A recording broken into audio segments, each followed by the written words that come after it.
We welcome back to another module. Here we want to look at office safety and security. We are talking of the policies, procedures, and best practices designed to protect both employees, equipment, and sensitive information from harm. That is, way of protecting both the human and material resources in the organization. What are the importance of this office safety and security? It prevents workplace injuries. It ensures that employees work in a safe environment. At the same time, it protects company assets, safeguards office equipment, data and resources, and the like. This reduces business disruption, that is, minimizes downtime due to accidents or cyber threats or crime. It also ensures employees' well-being. It will encourage healthy and secure workplace for the employee, that is, for the comfort of the employee. Then complies with legal regulations, adheres strictly to workplace safety and cyber security.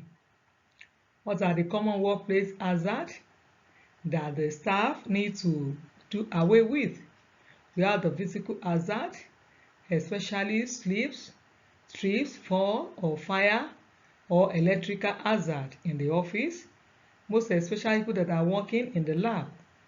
Then ergonomic hazard like poor posture in sitting. Then repetitive strain injuries, improper workstation setup. If the environment or the office is not well arranged, it will affect the comfort of the staff. Then chemical hazard, I've said that people that are working in the lab, exposure to cleaning chemicals like printer toner or other substance that can harm the employees. We have the psychological hazard like workplace stress, harassment, and bullying, and these should be eliminated in the office. What are the office safety procedures that the management or the organization need to embark on? We have the fire safety measure. Install and maintain fire extinguishers, not only putting sand in the bucket, but at the same time use a real fire extinguisher. Then conduct regular fire drills and emergency evacuations. Then keep fire exits clear and accessible, very important. Then train employees on using fire extinguishers, very important. We did not call for accident, but notwithstanding, if there is a fire problem, they can easily know how to apply and to eradicate or to avert the problem. Then electrical safety, avoid overloading sockets and using damaged cables in the office, very important. It can be harmful to the staff. Turn off electrical appliances when not in use, very important, because all this electrical something can spark at any time. Then report faulty wiring or flickering lights immediately when you notice it. Then what are the workstation safety?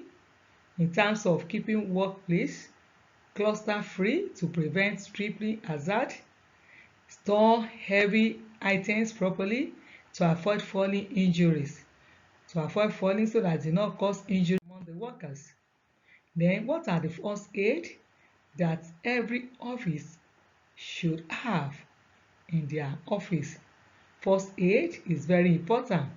It assists and gives immediate medical care to anyone that is affected or injured in the office. Then this first aid procedure for cuts and wounds, so that they can make use of it. Then for burns, Then for faults and fractures, for choking, that is when there's any emergency thing in the office like that. Then for fainting, place the person or the worker in a comfortable position and ensure they get fresh air. Very important. Then we have to look at the types of office emergencies. Fire outbreak, it can happen. We don't call for it, but it can happen. Medical emergencies, sudden fall or something like that, heart attack, stroke, we don't call for it. But you know what is in the environment today? Everywhere is porous. Then we have a natural disaster like earthquake or flood, storm affecting office operation. Maybe the staff, they left the tap open when there was no water, and before you know it, everywhere is full of water. Then we have the security threats, the burglary, workplace violence, then bomb threats or cyber attack. All these have to be care of. Then what are the emergency response procedures?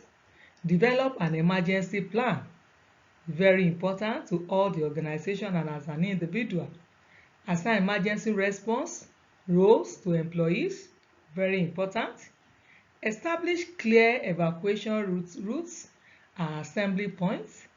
Then install alarm system and emergency communication method.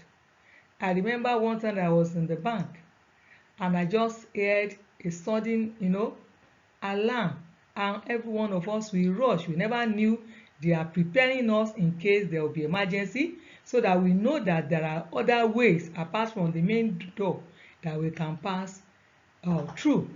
Then what are the steps to follow during an emergency? Stay calm to avoid panic and to avoid heart attack. You have to stay calm. Then notify authorities so that they can handle it amicably. Then evacuate safety, that is, use the sign exit and assist others if needed. Then you have to provide first aid. Very important. As an administrator, as an organization, you need to provide all this. You administer aid until professional help arrives. What are the regular emergency drills? Conduct fire drills, evacuation drills, and first aid training regularly. Like the one I said in the bank, they inform us that day that there's no problem. They are just trying to prepare us in case there will be issue like that, so that we are aware that there's no problem. Then ensure the employees know emergency exit and meeting points is very, very important. Then what are the importance of this cybersecurity in the office?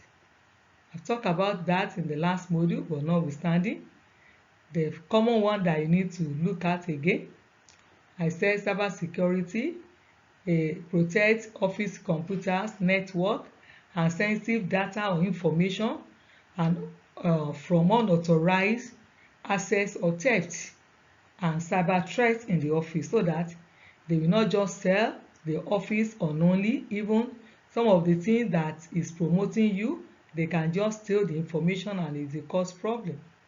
Then common cyber threats, we have the phishing attacks, that is fraudulence of emails or messages designed to steal personal information. I've talked about that too.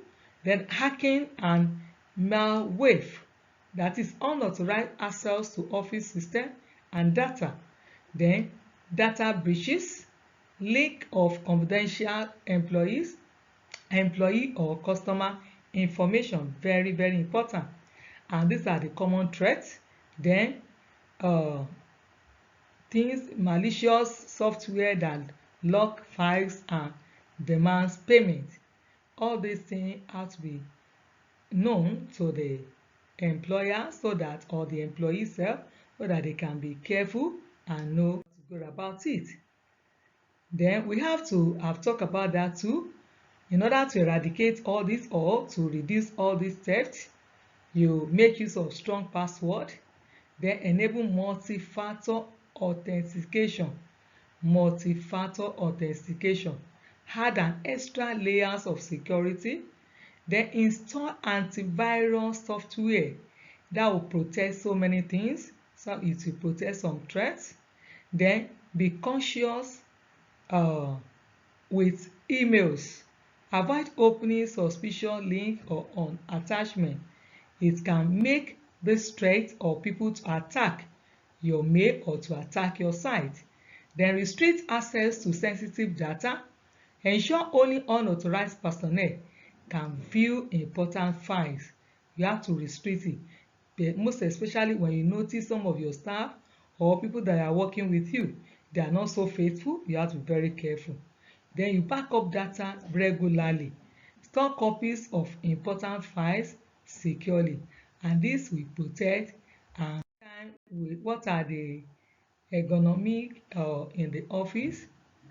I've talked about that too. You have to look for proper desks and chair positioning. Adjust chairs to support the lower back in order to reduce pain, especially neck or back pain. Keep feet flat on the floor and arms at desk level. Monitor and screen placement. Keep the monitor at eye level to reduce neck strain. You have to sit comfortably in order to reduce the neck strain. Then maintain a distance of at least 20 inches from the screen in order to avoid the the eye blur, and before you know it, you started using glasses at early stage. Not only that, it will affect your eyes. Then keyboard and mouse positioning, keep wrist stretch and relax while typing. Then use a mouse pad with rich support. You have to support the mouse pad so that it will not affect your wrist. Then encouraging movement. Take short break every 30 to 60 minutes while you are sitting down. You must not sit for a longer time. Then stand and stretch periodically to reduce muscle strain. How about the lighting and air quality? Use proper lighting to reduce eye strain. Then ensure good ventilation and air quality. Thank you for listening.